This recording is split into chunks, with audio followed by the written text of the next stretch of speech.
Breaking news చూస్తున్నారు. పహల్గామ్లో దాడి జరిగి ఇప్పటికే వారం రోజుల పైనే అవుతుంది. అయితే ఈ దాడికి సంబంధించిన కొన్ని కీలకమైన అంశాలు ఇప్పుడు బయటకు వస్తున్నాయి. అయితే ఎవరైతే టెర్రరిస్టులు ఈ దాడిలో పాల్గొని ఉన్నారో అందులో కొంతమంది ఇంకా సౌత్ కాశ్మీర్లోనే యాక్టివ్గా ఉన్నారని చెప్తూ ఎన్ఐఏ నుంచి వస్తున్న సమాచారం.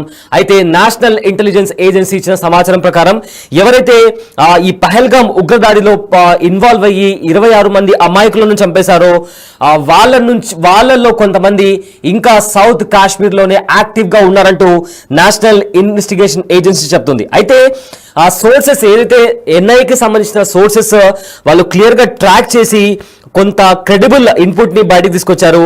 అయితే అందులో ఎవరైతే టెర్రరిస్టులు ఉన్నారో వాళ్ళు సౌత్ కాశ్మీర్కి సంబంధించిన రీజన్లో ఇంకా ఉన్నారని చెప్పి కూడా ఎన్ఐఏ నుంచి వస్తున్న ఇన్ఫర్మేషన్. అదేవిధంగా వీళ్ళు ఈ పహల్గామ్లో దాడి చేయాలి అంటే ఏప్రిల్ 22వ తేదీన దాడి చేయాలని చెప్పి ఇంతకు ముందే ప్లాన్ చేసుకున్నట్టు, దానికంటే ముందే ఒక 3 చోట్ల కూడా రెక్కి కూడా నిర్వహించినట్లు ఇప్పటికే కొన్ని దర్యాప్తు సంస్థల నుంచి కూడా ఇన్ఫర్మేషన్ వస్తుంది. అయితే అమ్యూజ్మెంట్ పార్క్ కి కూడా వాళ్ళు వెళ్ళి రెక్కి నిర్వహించారు. కానీ అమ్యూజ్మెంట్ పార్క్ లో చాలా మంది టూరిస్టులు వస్తుంటారు. అదే నేపథ్యంలో అక్కడ సెక్యూరిటీ కూడా చాలా టైట్ గా ఉన్న నేపథ్యంలో వాళ్ళు దాడి చేసే ప్రదేశాన్ని అమ్యూజ్మెంట్ పార్క్ నుంచి పహల్గామ్లో దాడి చేయాలని కూడా వాళ్ళు ఫిక్స్ చేసినట్లు ఇప్పటికే కొన్ని ఇన్వెస్టిగేషన్ ఏజెన్సీస్ నుంచి వస్తున్న సమాచారం. సో ఇదే నేపథ్యంలో ఎవరైతే ఇంకా యాక్టివ్ గా ఉన్నారో టెర్రరిస్టులు వాళ్ళు చాలా వరకు కూడా సామాగ్రి అంటే బయట నుంచి వాళ్లకు ఎలాంటి సపోర్ట్ లేకుండానే ఫుడ్ కావచ్చు, వాళ్ళ దగ్గర వెపన్స్ కావచ్చు, అదే నేపథ్యంలో వాళ్ళు ఎక్కువ రోజులు దాక్కొని ఉండేలాగా వాళ్ళ దగ్గర ఇతర పరికరాలు కూడా వాళ్ళు ఉంచుకొని ఉండొచ్చు అని కూడా ఇప్పటికే ఎన్ఐఏ లాంటి ఇన్వెస్టిగేషన్ ఏజెన్సీస్ కూడా చెప్తున్న పరిస్థితి కనిపిస్తుంది. అయితే పహల్గామ్ దాడి జరిగి ఇప్పటికే వారం పైనే అవుతుంది. అయితే దీనికి సంబంధించిన మరింత సమాచారం మా ప్రతినిధి శివ అందిస్తారు.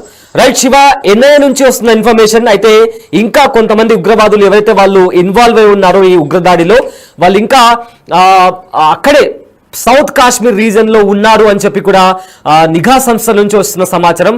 అయితే దీనికి సంబంధించి ఉన్న అప్డేట్స్ ఏంటి? సైద్, పహల్గామ్లో దాడికి సంబంధించి మరికొన్ని కొత్త నిజాలు బయటకు వస్తున్నాయి. అంటే దాడికి వారం రోజుల ముందే అంటే ఏప్రిల్ 22న దాడి జరిగితే ఏప్రిల్ 15నే వారంతా కూడా రెక్కి నిర్వహించి దాడికి ఒక ప్రణాళిక కూడా సిద్ధం చేశారు. ప్లాన్ ఏ, ప్లాన్ బి రెండు ప్లాన్లు వారు సిద్ధం చేసినట్టుగా కూడా తెలుస్తుంది. దానిలో భాగంగా 3 చోట్ల వారు దాడికి ప్లాన్ చేశారు. భద్రత ఉండడంతో ప్లాన్లో మార్పు చేసినట్లుగా కూడా తెలుస్తుంది. ఒకవేళ ఆ రోజు ఎవరైతే బలగాలు ఉన్నాయో కాల్పులు జరిపితే మాత్రం దాడి చేయాలనే ప్లాన్ చేసినట్లుగా కూడా తెలుస్తుంది. దానికి సంబంధించిన ఆధారాలన్నీ కూడా నేషనల్ ఇన్వెస్టిగేషన్ ఏజెన్సీ ద్వారా ఇంటెలిజెన్స్ విభాగాల నుంచి వారికి సమాచారం అందినట్లుగా కూడా తెలుస్తుంది. మరోవైపు ఎవరైతే ఇప్పటికీ కూడా కాశ్మీర్లోనే ఉగ్రవాదులు తలదాచుకున్నట్టుగా కూడా తెలుస్తుంది. ఏదైతే కాశ్మీర్కి సంబంధించిన సౌత్ కాశ్మీర్ అంటే ఇది పుల్వామా ఏరియాలో ఉంటుంది.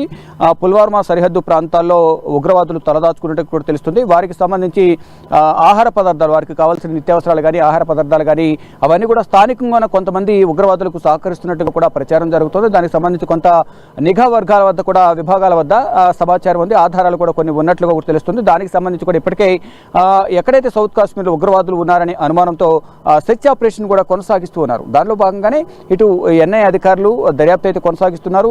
దొరికిన ఏ ఒక్క ఆధారాన్ని, చిన్న ఆధారాన్ని కూడా వదలకుండా ఎన్ఐఏ దర్యాప్తు అయితే ముమ్మరం చేసింది. ఇక నిన్న ఉదయం సమయంలో కూడా ఏదైతే పహల్గామ్లోని బైసరన్ వ్యాలీలో కాల్పులు జరిగిందో ఆ కాల్పులు జరిగిన బైసరన్ వ్యాలీ ప్రాంతానికి ఎన్ఐఏ అధికారులు మరొకసారి ఆర్మీ సహకారంతో అక్కడికి వెళ్ళి మరొకసారి అక్కడున్న సిచ్యువేషన్ అంతా కూడా పరిశీలించారు.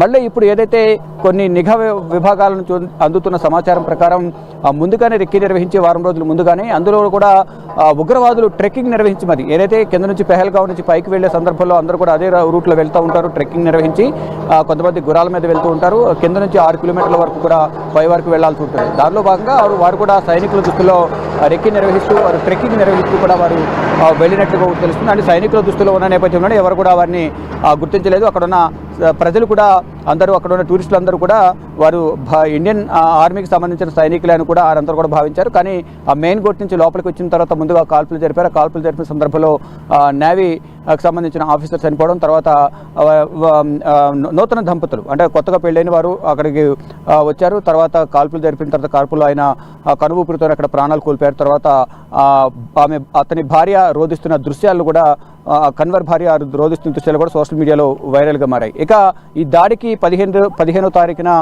ప్రణాళికను సిద్ధం చేశారు, రెక్కీ నిర్వహించారు. ఒక ప్లాన్ ప్రకారం అంతా కూడా ఇంప్లిమెంట్ చేయాలనుకున్నారు. కానీ ఒకవేళ తేడా వస్తే కనుక భద్రతా బలగాలు మన మీద అటాక్ చేయాలని చూస్తే తిరిగి దాడి చేయాలని ఒక ప్లాన్ కూడా వారు సిద్ధం చేసుకున్నట్లు కూడా తెలుస్తోంది.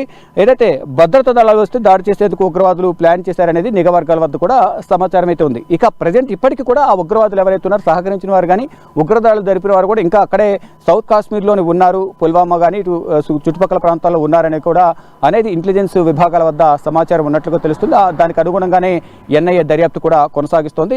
ఇటు ఇండియన్ ఆర్మీ, మరోవైపు సిఆర్పిఎఫ్ బలగాలన్నీ కూడా ఆ ప్రాంతాల్లో సెర్చ్ ఆపరేషన్ నిర్వహిస్తూ అక్కడున్న స్థానికులను ప్రశ్నిస్తూ ఉన్నారు. అనుమానితులను స్టేషన్ పిలిచి విచారణ కొనసాగిస్తూ ఉన్నారు. ఎవరైతే ఉగ్రవాదులు ఇక్కడ ఉన్నారనే అనుమానం వచ్చిన నేపథ్యంలోనే ఇక్కడికి వచ్చాము, మీకు ఏమైనా సమాచారం ఉంటే ఇవ్వండి, ఎవరైనా ఆశ్రయిస్తే మాత్రం ఆశ్రయం ఇస్తే నివాసాల్లో వారిపై కఠిన చర్యలు తీసుకుంటామంటూ కూడా ఇటు సిఆర్పిఎఫ్ కానీ ఇండియన్ ఆర్మీ కానీ అక్కడ సెర్చ్ ఆపరేషన్లో భాగంగా అక్కడ అనుమానితులు ఎవరైతే ఉన్నారో వారికి సంబంధించి కొంత సమాచారం ఉంటే మాకు ఇవ్వండి, మీ వారి వివరాలను కూడా గోప్యంగా ఉంచుతామంటూ కూడా వారు తెలియజేసిన నేపథ్యంలో అటువంటి వారు ఎవరైనా ఉంటే మేము సమాచారం ఇస్తామంటూ కూడా స్థానికంగా ఉన్న ప్రజలు చెప్పినట్టు తెలుస్తుంది. కానీ స్థానికంగా ఉన్న ప్రజలే ఈ ఉగ్రవాదులకు సహకరిస్తున్నట్లుగా వారికి సంబంధించిన నిత్యావసరాలు కానీ ఆహార పదార్థాలు కానీ ఇతరేతర సామాగ్రి అంతా కూడా వారికి సమకూరుస్తున్నట్లుగా కూడా ఇంటెలిజెన్స్ విభాగాల వద్ద సమాచారం ఉంది.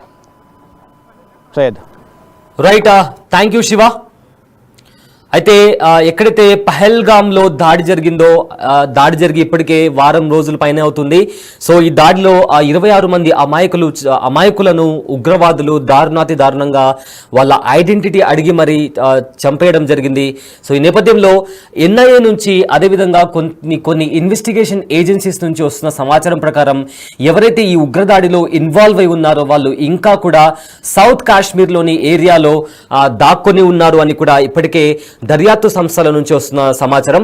అయితే వాళ్ళ దగ్గర ఉన్న సామాగ్రి కావచ్చు, వాళ్ళ దగ్గర ఉన్న ఫుడ్ కావచ్చు, వెపన్ కావచ్చు, అంటే వాళ్లకు మళ్ళీ వేరే బార్డర్ అవతల సైడ్ నుంచి వాళ్లకు ఇతర అవసరం లేకుండా వేరే హెల్ప్ లేకుండానే వాళ్ళ దగ్గర చాలా వరకు ఫుడ్ ఉంది. అంటే వాళ్ళు చాలా రోజుల వరకు అక్కడే ఆ అడవిలోనే వాళ్ళు ఉండగలిగేలా వాళ్ళు ప్రాపర్గా ప్లాన్ చేసుకునే లోపలికి వచ్చారు అని కూడా కొన్ని దర్యాప్తు సంస్థలు చెప్తున్న నేపథ్యంలో అయితే వాళ్ళను పట్టుకోవడానికి ఎవరైతే ఈ కొండ ప్రాంతాల్లో దాక్కొని ఉన్నారో వాళ్ళని పట్టుకోవడానికి కూడా ఎన్ఐఏతో పాటు ఇతర డిఫెన్స్ సంస్థలు కావచ్చు, మిలిటరీ వాళ్ళు కావచ్చు, వాళ్ళు కూడా జల్లెడ పట్టి మరి ఆ ప్రాంతాలన్నీ కూడా సర్చ్ ఆపరేషన్ చేస్తున్నారు.